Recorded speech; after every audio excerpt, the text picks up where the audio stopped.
The Shadows of Stillwater Lane. On Stillwater Lane, there was a house that the locals only referred to in hushed tones. Its blackened, decrepit exterior stood in stark contrast to the quaint, well-kept homes that lined the rest of the street. It was known simply as the Stillwater House, a place where shadows lingered even in the light of day, and where the night was never silent. The story centers around Emily, a young woman with a fascination for the paranormal. She had heard the tales, the disappearances, the unexplained sounds at night, and the shadowy figures seen in the windows of the Stillwater House. Armed with a healthy dose of skepticism and a digital recorder, Emily decided to spend the night inside the house to dispel the myths once and for all. As night fell, Emily entered the house, the air inside cold and still, as if untouched by time. The house was a labyrinth of dust-covered furniture and long, narrow hallways that seemed to twist and turn in impossible ways. Her footsteps echoed through the empty rooms, each one feeling more oppressive than the last.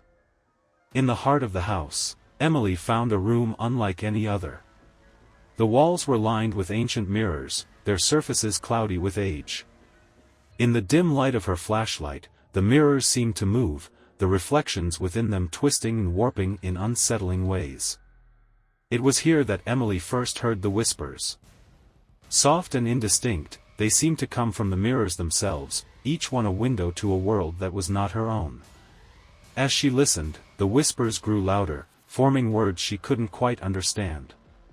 They were pleading, desperate.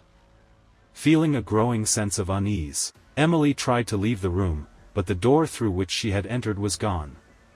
The room seemed to be reshaping itself, the walls closing in around her. The mirrors no longer showed her reflection but instead displayed scenes of other times and places, each more disturbing than the last.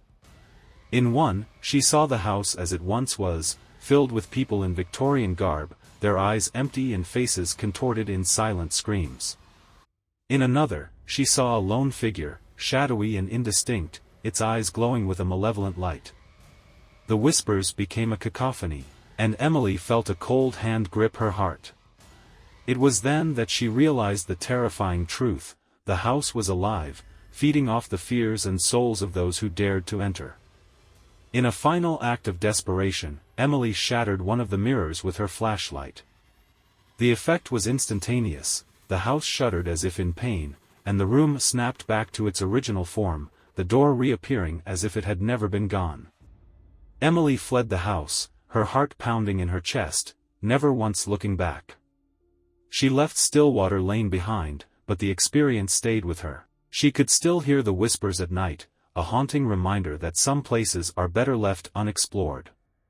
And so, the Stillwater House remains, its secrets hidden behind walls that whisper and mirrors that watch, waiting for the next curious soul to uncover its dark past.